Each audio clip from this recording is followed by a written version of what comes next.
कामयाबी मिली है। महाराष्ट्र पुलिस को 50 लाख का इनामी नक्सली मारा गया है। कमांडर मिलिंद मारा गया है। 26 नक्सली कुल मिलाकर ढेर किए गए हैं। इस दौरान 3 पुलिसकर्मी, जो कि महाराष्ट्र के गृह मंत्री की तरफ से बताया गया है कि 3 जो पुलिसकर्मी थे वो इसमें जख्मी हुए हैं।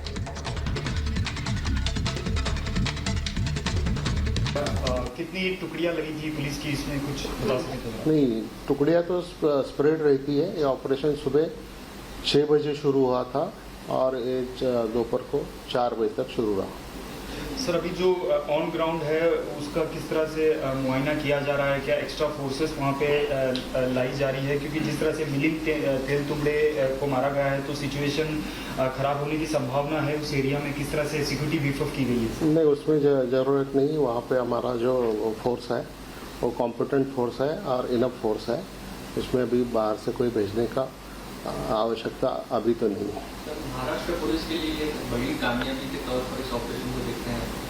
हाँ, मैं बिल्कुल, महाराष्ट्र पुलिस हमेशा ऐसी कार्रवाई करती रहती है, बड़ी बड़ी कार्रवाई करती रहती है और ये एकदम किसी को भी अभिमान लगे ऐसा एक कार्रवाई महाराष्ट्र पुलिस ने की है और इसके लिए मैं महाराष्ट्र पुलिस का बहुत बहुत अभिनंदन करता हूँ। अमरावती से सर एक ये भी जानकारी लेनी थी कि अभी जो सर्च ऑपरेशन है वो भी अभी जारी है कि जो 26 डेड बॉडीज रिकवर हुई हो उसके बाद खत्म कर दिया गया है सर्च ऑपरेशन? नहीं, सर्च ऑपरेशन अभी भी जारी है। जो बॉडीज मिली उसमें से कुछ बॉडीज आइडेंटिफाई हो गई, अभी कुछ बॉडीज आइडेंटिफाई होनी है और बाकी जो एरिया में जो सर्च ऑपरेशन है वो शायद शाम तक चालू रहेगा। सर, त्रिपुरातल्या घटनेनंतर महाराष्ट्रात जी आंदोलन करण्यात आली त्याच्यामुळे काही भागामध्ये थोडीशी तणावग्रस्त परिस्थिती निर्माण झालेली होती। अमरावतीचं चित्र थोडंसं वेगळं होतं। आत्ताची कशी परिस्थिती आहे? ती परिस्थिती नियंत्रणात आलेली आहे का? आत्ताची अमरावतीची परिस्थिती नियंत्रणामध्ये आलेली आहे। अमरावती शहरामध्ये कर्फ्यू लावण्यात आलेला आहे आणि त्याच्यामध्ये पूर्ण नियंत्रण अमरावती शहरामध्ये आहे। तो सुना आपने गृह मंत्री महाराष्ट्र के दिलीप वळसे पाटिल, उन्होंने पूरी जानकारी दी है। बताया है कि 26 नक्सली इस ऑपरेशन में मारे गए हैं और इसमें एक बड़ा नक्सली कमांडर भी शामिल है। मिलिंद तुलबुंडे नाम है उसका। 50 लाख का इनाम उस पर था। बड़ी कामयाबी ऑपरेशन नक्सलियों के खिलाफ गढ़चिरौली में 12 घंटे से ज्यादा ये ऑपरेशन चला और तस्वीर जो हम आपको दिखा रहे हैं ये है मिलिंद तेल तुबुंडे, जिस पर 50 लाख का इनाम था और इस ऑपरेशन में ये नक्सली भी मारा गया है। बाकी नक्सलियों की पहचान की प्रक्रिया भी चल रही है। इस दौरान 3 पुलिसकर्मी जख्मी भी हुए हैं जिनका इलाज नागपुर में चल रहा है। बड़े पैमाने पर यह ऑपरेशन चलाया गया। कई नक्सली ठिकानों को ध्वस्त किया गया। नक्सलियों के पास से बड़े पैमाने पर हथियार और नक्सली साहित्य बरामद किए गए हैं।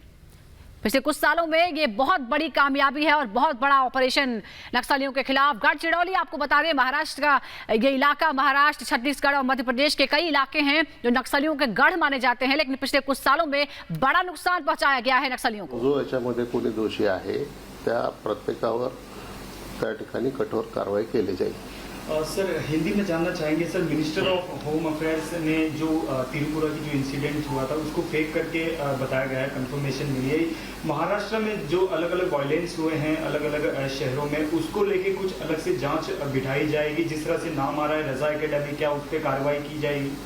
इसमें ज़रूर हम जांच करेंगे कि जो त्रिपुरा में घटना हुई नहीं हुई और उसके कारण जो निषेध करने के लिए जो मोर्चे महाराष्ट्र में हुए और उसमें जो नुकसान हुआ इसकी जांच हम करेंगे और रिपोर्ट आने के बाद फिर आगे की बात बताऊंगा। स्पेसिफिकली रजा एकेडमी पे कार्रवाई होगी सर?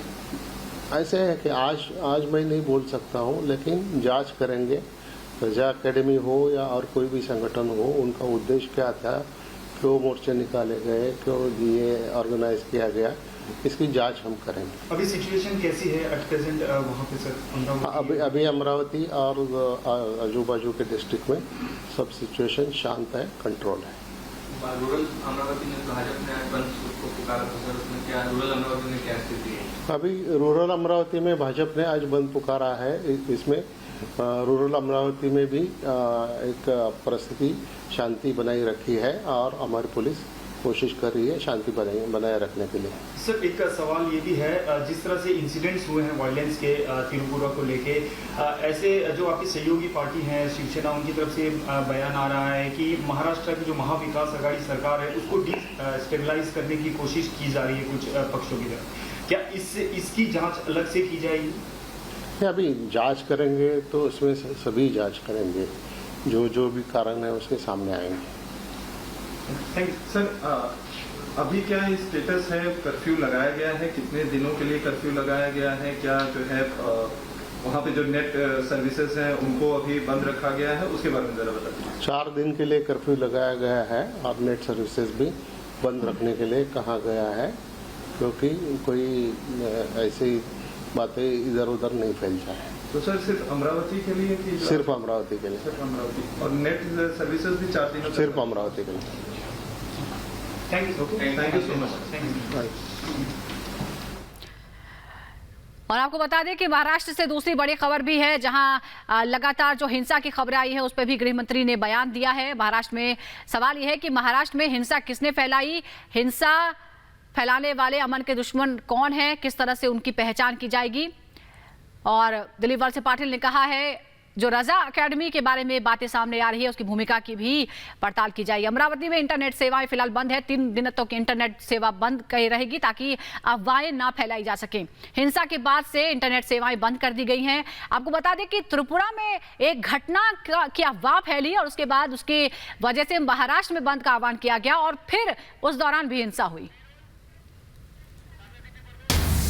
नांदेड़ हिंसा मामले की जांच जारी है। नांदेड़ हिंसा में 4 लोग गिरफ्तार किए गए हैं। नांदेड़ में हालात सामान्य हैं। गृह मंत्री की तरफ से आपने सुना, महाराष्ट्र के गृह मंत्री ने बताया कि जांच चल रही है पूरे मामले की कि आखिर नांदेड़ हिंसा के पीछे कौन है, क्या ये एक साजिश थी या फिर अचानक इस तरह से लोगों का गुस्सा भड़का। नांदेड़ हिंसा में अब तक 4 लोगों को गिरफ्तार किया गया है। नांदेड़ में हालात अब सामान्य हो रहे हैं, जनजीवन पटरी पर लौट रहा है, लेकिन अमरावती में इंटरनेट सेवाएं बंद कर दी गई हैं। नांदेड़ से ही इस हिंसा की शुरुआत हुई थी। कहां-कहां हिंसा की आग है ये भी आपको बता देते हैं। महाराष्ट्र के कई ऐसे जिले हैं जहां पर 2 दिनों से इस तरह की अफवाह के बाद हिंसा की घटनाएं, तोड़फोड़ की घटनाएं सामने आई हैं। फिलहाल अमरावती में हालात सामान्य नहीं है, इसलिए इंटरनेट सेवाएं वहां बंद कर दी गई हैं। नांदेड़ से इसकी शुरुआत हुई थी। गृह मंत्री कह रहे हैं महाराष्ट्र के कि वहां हालात सामान्य है। मालेगांव में भी इसी तरह की हिंसा हुई, तोड़फोड़ हुई, आगजनी की घटनाएं सामने आई। सवाल यह है कि आखिर ये आग किसने फैलाई है और कहां से इसकी शुरुआत हुई। क्या ये कोई सुनियोजित योजना थी? क्योंकि एक घटना आपको बता दें कि किस तरह से पूरा घटनाक्रम है। शुरुआत इसकी बांग्लादेश से होती है। बांग्लादेश में अल्पसंख्यक हिंदुओं पर हमला होता है। उसके बाद ये कहा गया कथित तौर पर कि उसके बाद त्रिपुरा में कुछ अल्पसंख्यक लोगों को निशाना बनाया गया। वो एक प्रतिहिंसा थी, लेकिन त्रिपुरा सरकार का कहना है कि ऐसी कोई घटना हुई ही नहीं है। सवाल यह है कि क्या फिर सोशल मीडिया के माध्यम से जानबूझकर अफवाह फैलाई गई और उस घटना के विरोध में एक आह्वान किया गया बंद का महाराष्ट्र में 2 दिन पहले, लेकिन उस बंद के दौरान जमकर हिंसा होती है। और हमारी सहयोगी प्रियंका हमारे साथ जुड़ गई हैं। प्रियंका, क्या कुछ अभी जानकारी मिल पाई है तीनों जिलों के बारे में? किस तरह के हालात हैं? प्रशासन की तरफ से क्या कहा जा रहा है? जी बिल्कुल, जैसा कि आप बता रही थी, जो हिंसा है वो कई सारे जो पॉकेट्स हैं महाराष्ट्र में वहाँ हमें देखने को मिल रहे थे। खास करके अमरावती और नांदेड़ और मालेगांव जैसे 3 जगहों पे सबसे ज़्यादा यहाँ पर वायलेंस हमें देखने को मिल रहा था। पर हमें अथॉरिटीज़ की तरफ से अभी ये बताया जा रहा है कि हर जगह सिचुएशन अब कंट्रोल में है। सबसे ज़्यादा अग्रेसिव जो वायलेंस जो ब्रेक हुआ था वो अमरावती में हुआ था। और यहाँ पर जहाँ से हम आपको रिपोर्ट बता रहे हैं, यहाँ पे इंटरनेट सर्विसेज सस्पेंड कर दी जा चुकी हैं और यहाँ पे कई सारे जो पुलिस है उसकी डिप्लॉयमेंट कर दी जा चुकी है और उससे ज़्यादा सेक्शन 144 यहाँ पर इम्पोज कर दिया जा चुका है, जिसका मतलब है कि 4 से ज़्यादा लोग इकट्ठे नहीं हो सकते। उन्होंने इसीलिए ये किया है जिससे कि ज़्यादा लोगों की गैदरिंग यहाँ ना हो और जिससे कि पूरी तरह से जो पहले जो शांति का माहौल था वो उस तरह पूरी तरह से रिहैबिलिटेट कर दिया जाए। इसलिए ये सारे मेजर्स अभी लिए जा रहे हैं और अथॉरिटीज की तरफ से अभी अभी हमने सुना कि जो होम मिनिस्टर हैं दिलीप वलसे पाटिल, उन्होंने भी ये कहा है कि सारी सिचुएशन अब कंट्रोल में है, पर इंटरनेट सर्विसेज इनडेफिनेटली सस्पेंड कर दी थी, जिससे कि कोई भी अगर कोई भी रिलीजन सेंटिमेंट को हर्ट करने वाला कोई भी ऐसे सोशल मीडिया पे पोस्ट डालता है तो वो ना जाए, जिससे कि लोगों की और भी ज्यादा जो सेंटिमेंट्स हर्ट होते हैं, जिसकी वजह से लोग बाहर सड़कों पे आए थे, हमने 3 दिनों में देखा था, तो वैसा वापस से सिचुएशन। तो एहतियातन इंटरनेट सेवाओं पर रोक लगाई गई है। बहुत बहुत शुक्रिया आपका प्रियंका इस पूरी जानकारी के लिए।